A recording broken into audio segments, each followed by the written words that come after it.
Bueno, a continuación le damos la bienvenida para que nos exponga sobre el caso de Paraguay al ministro del Tribunal de Apelaciones Civil de dicho país, el señor Edgardo Edlin Watso. Él es egresado de Facultad de Derecho y Ciencias Sociales de la Universidad de la República de Uruguay, es miembro del Comité de Planificación Estratégica de la Suprema Corte de Justicia e integrante de la Comisión Asesora en Materia Civil, Comercial y Concursal de la Suprema Corte de Justicia.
Salvado los problemas técnicos y aclarando que soy Uruguay y no Paraguay, a veces la gente se confunde, pero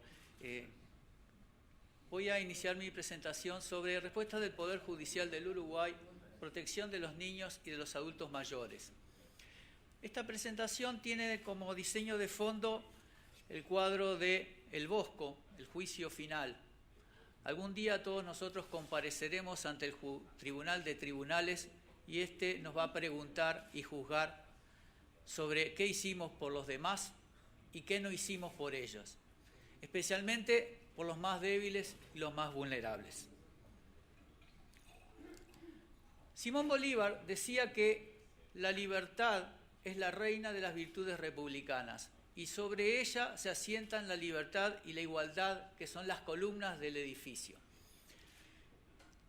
Los jueces, los tribunales, realizamos todos la libertad y la igualdad todos los días sin saberlo o sin darnos cuenta a través de la justicia, tratando siempre de recordar que somos ante todo los responsables por la protección y la tuición efectiva y real de los derechos de las personas. En nuestro país tenemos esta norma, está en nuestra Constitución y está en una ley orgánica, pero podría estar en cualquier texto del mundo o en cualquier texto internacional sobre la misión de los tribunales. Somos todos responsables de la más pequeña agresión contra los derechos de las personas, así como por separarnos del orden de proceder que en las leyes se establezca. ¿Cómo hacemos entonces nosotros para trabajar en esto? Tenemos en materia del tema que nos ocupa, menores o niños y niñas, adolescentes y ancianos, un cuerpo protectivo bastante completo, bastante actualizado, que recoge normas de derecho internacional y normas internas. En materia de niños y jóvenes, la Convención Internacional de los Derechos del Niño, la Iberoamericana de los Derechos de los Jóvenes, un nuevo instituto que se creó especialmente para los adolescentes, un instituto creado especialmente para los niños, que es el Instituto Nacional y de la Docencia del Uruguay, adolescentes también. Los adultos mayores tienen también un cuerpo tuitivo importante. Tenemos también las reglas de Brasilia, que es fuente formal de derecho en nuestro país a través de la acordada de la Suprema Corte de Justicia número 7647 y normas constitucionales y de derecho internacional que conforman el bloque de derechos humanos. Ahora, ¿cómo hacemos nosotros para bajar a la tierra de la realidad todas estas normas y principios de orden jurídico? Todos estos valores que vimos nosotros de justicia, libertad e igualdad. En el Uruguay, la protección de los derechos de los niños, adolescentes y ancianos, o sea, vulnerables por su condición etaria, está básicamente asumida en la primera línea de defensa por las fiscalías y los tribunales ordinarios. Tengo que aclarar y precisar que en nuestro diseño legal, la Suprema Corte de Justicia no siempre llega a tratar estos casos. En materia de amparo, por ejemplo, donde vamos a ver nosotros muchas sentencias, es una acción urgente en nuestro país que tiene 2 instancias y no llega a la Suprema Corte. En materia de casación e inconstitucionalidad, estos temas casi no se encuentran, sin perjuicio de que a veces aparecen cuestiones relacionadas con tenencia y la Suprema Corte en numerosos fallos ha establecido que todas las normas tuitivas de derechos establecidas en la Constitución y en los pactos internacionales son autoejecutables y son de aplicación directa. No son meras normas programáticas o están para decir qué lindos textos que tenemos en materia de derechos. En materia de tuición de los derechos de los niños, básicamente se sigue por la jurisprudencia los 3 criterios básicos. Velar por su interés superior, el derecho a ser oído, sea por sí mismo o por algún representante válido, y el derecho a la debida defensa. La Suprema Corte de Justicia, en algunos fallos, ha declarado nulas sentencias de tribunales que no contemplaron el derecho del niño a ser oído y no se ha consultado su opinión. ¿Cómo trabajamos nosotros los jueces? Con luces y sombras. Acá vamos a ver muchas luces y sombras. Uruguay nos creíamos un país muy bueno en materia de derechos humanos. El caso Hellman nos ha recordado que tenemos que trabajar bastante sobre ellos. Y en el caso particular del tema que nos convoca, tenemos que recordar que el Uruguay es uno de los países que tiene las más altas tasas de internos, niños, por situación de amparo o de abandono o de tuición del sistema punitivo, internados o, como llamamos nosotros, institucionalizados. 409 niños por cada 100.000 niños de nuestro país. La tasa más grande. Claro, ahí van los niños, se internan y todo el mundo se olvidó de ellos. El juez lo puso ahí en el Instituto del Menor, quedó ahí y después se olvida. Muchas veces no se le hace un seguimiento. ¿Qué pasa con los niños estos? Ha tenido que intervenir la Fiscalía y los tribunales para señalar al Instituto Nacional del Niño y Adolescentes que organice un registro de menores, de esos menores que se institucionalizan, que reporte su situación, qué se está haciendo para que puedan ser reinstitucionalizados o devueltos a su familia o a hogares que estén en condiciones de educarlos y criarlos. Y en lo posible tratar de acelerar los procedimientos para que en algunos casos puedan llegar a ser adoptados.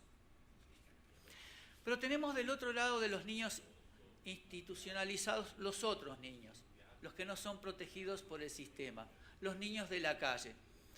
Teníamos, o tenemos todavía, un gran número de niños que están durmiendo en la calle, que están mendigando, donde los padres no se saben muchas veces ni quiénes son ni quiénes están, sometidos muchas veces a agresiones y violencia por la gente, por los otros actores que hay en la calle, cometen delitos, son realmente un caldo de cultivo muy peligroso y a su vez que debe merecer la protección de todos los que estamos en el sistema.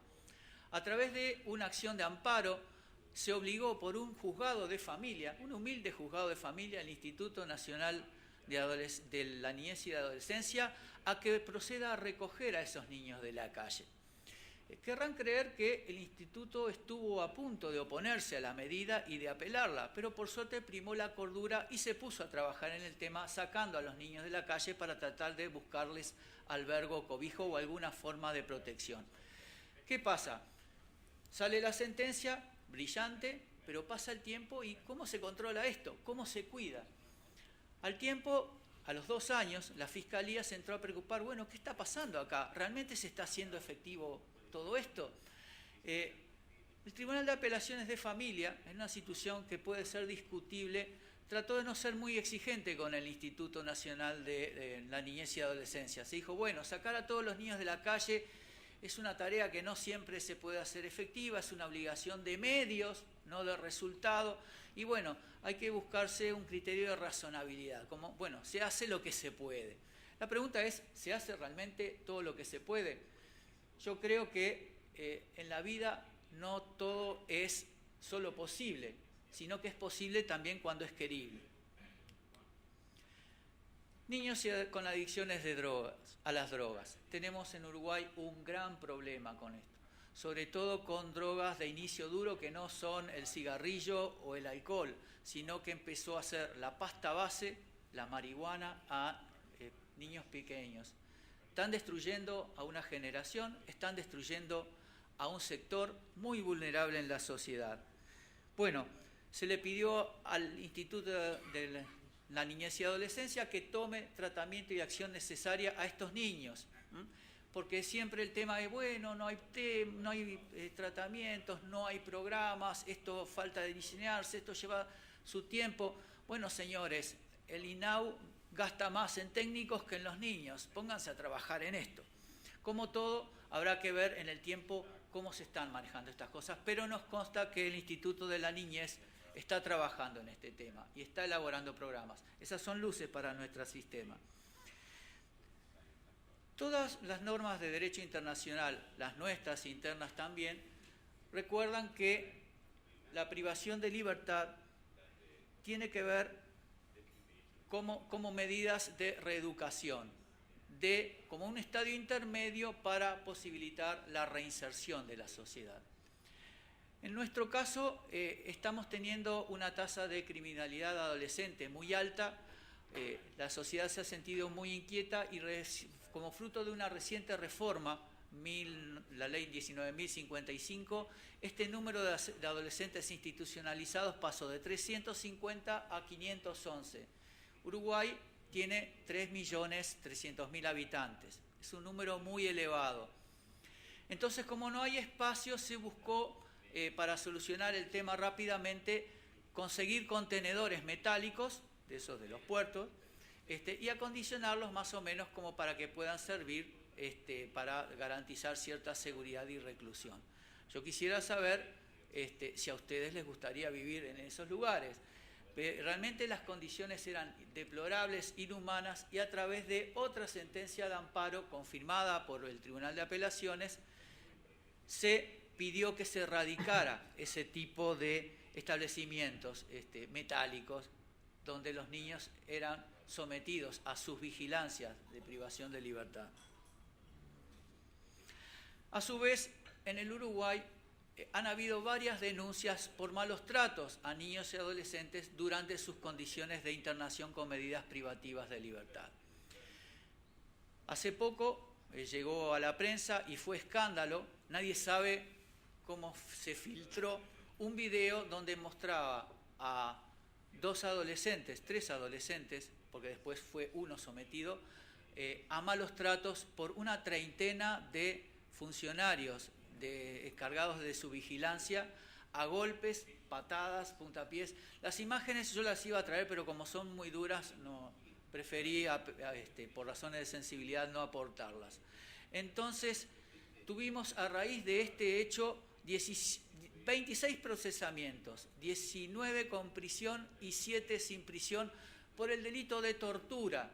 Cuando todos pensamos en el delito de tortura, recordamos las épocas de los gobiernos militares, la época de los desaparecidos, de los presos y apremiados ilegalmente. Bueno, en plena democracia uruguaya fueron procesados varios por delito de tortura. Esto contó con la defensa del sindicato de esos funcionarios, con la negación de este episodio por algunos, nos cuesta creer que estas cosas estén sucediendo en nuestro país. Pero, ¿qué pasa con estos menores? Digo, sometidos a condiciones realmente vejatorias de sus derechos humanos, pero ¿qué pasa especialmente cuando el sistema realmente y al final no logra demostrar su culpabilidad y tienen que ser egresados sin una sentencia de condena? Acá se plantearon dos situaciones. Las normas internacionales dicen, por ejemplo, el artículo 10 del Pacto de San José y el artículo 14, numeral 6 del Pacto de Derechos Civiles y Políticos, que toda persona tiene derecho a ser indemnizada si sufrió una condena firme por error judicial.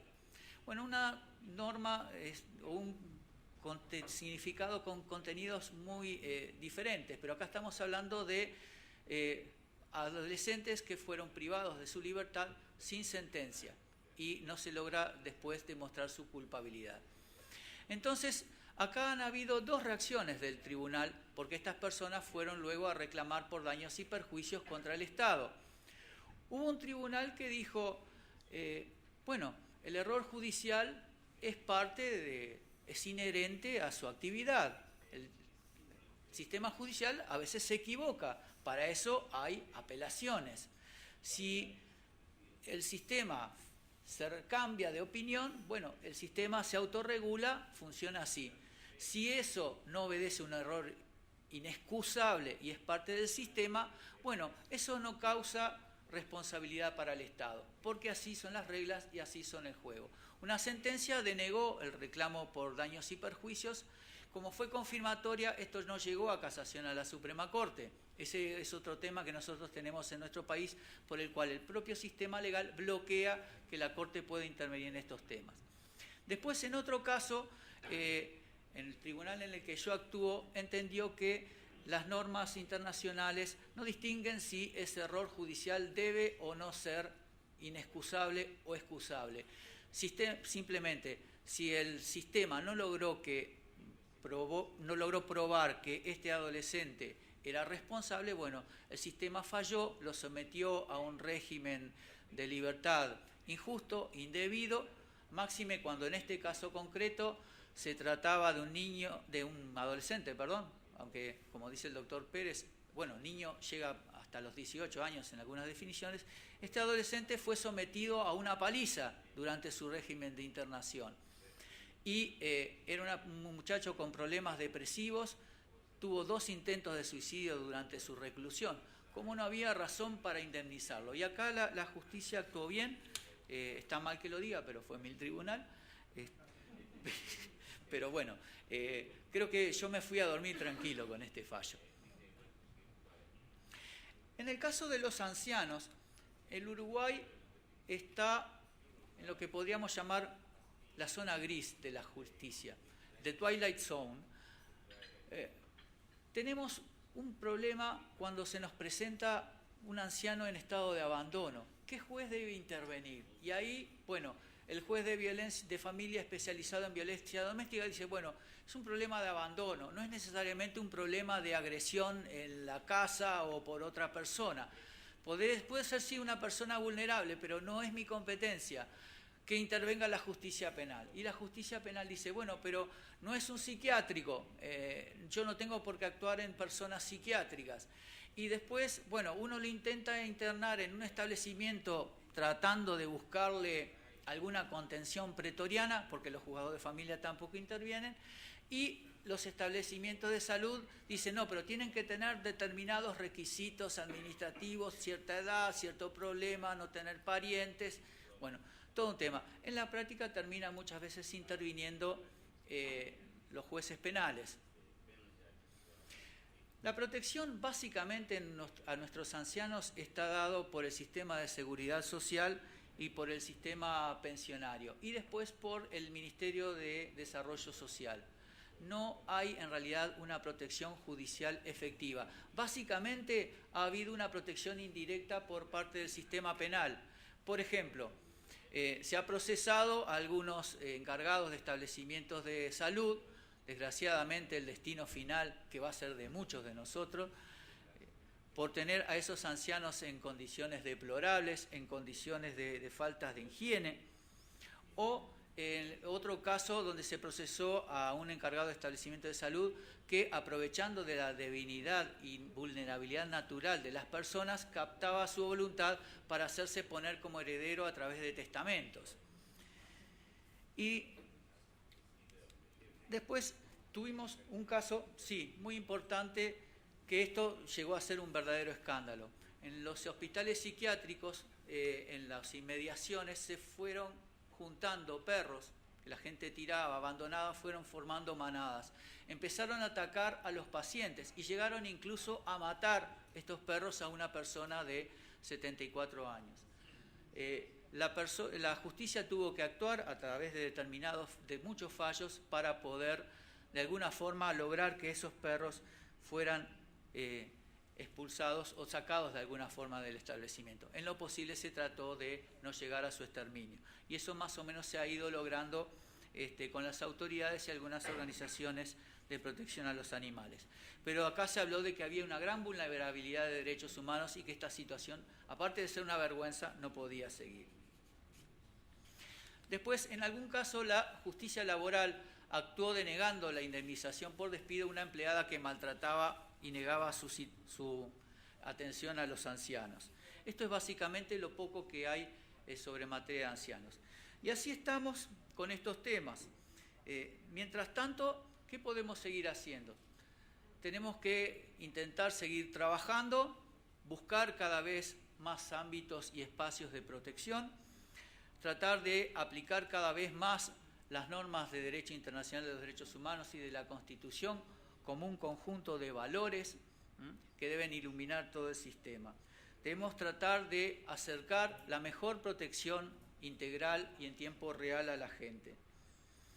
Esto a veces causa problemas porque implica vencer resistencias, implica alguna valentía en algunos casos e implica tener mucha independencia, porque a los gobiernos no siempre les gusta que los tribunales abran espacio hacia las libertades y derechos o en algún caso les enmienden la plana y les señalen sus falencias. Pero nosotros debemos recordar siempre estos principios. Estamos al servicio de los derechos y estamos al servicio de la libertad. Toda sociedad que no esté garantizada en sus derechos ni tenga determinada la separación de poderes, de ahí la necesidad de trabajar con mucha independencia en estos casos, no tiene constitución. Y tratemos sobre todo en estos casos de sectores vulnerables, en el caso que a mí me correspondió, los niños y los ancianos, para obrar siempre de forma que los más infelices, los más protegidos, los más vulnerados, sean los más privilegiados, como decía nuestro héroe máximo José Artigas en su reglamento provisorio de 1815. Recordemos todos que estamos en este hotel maravilloso, 5 estrellas, hablando de personas que jamás van a poder ver ni saben cómo son estas instalaciones. Pero recordemos que somos sus empleados, estamos a su servicio. Por supuesto, quiero agradecer al Tribunal Constitucional de Chile y a la Comisión de Venecia por haberme traído, por haberme invitado y darme la oportunidad de participar en este seminario o en estas jornadas de elevado nivel. Muchas gracias, Toda Rabá.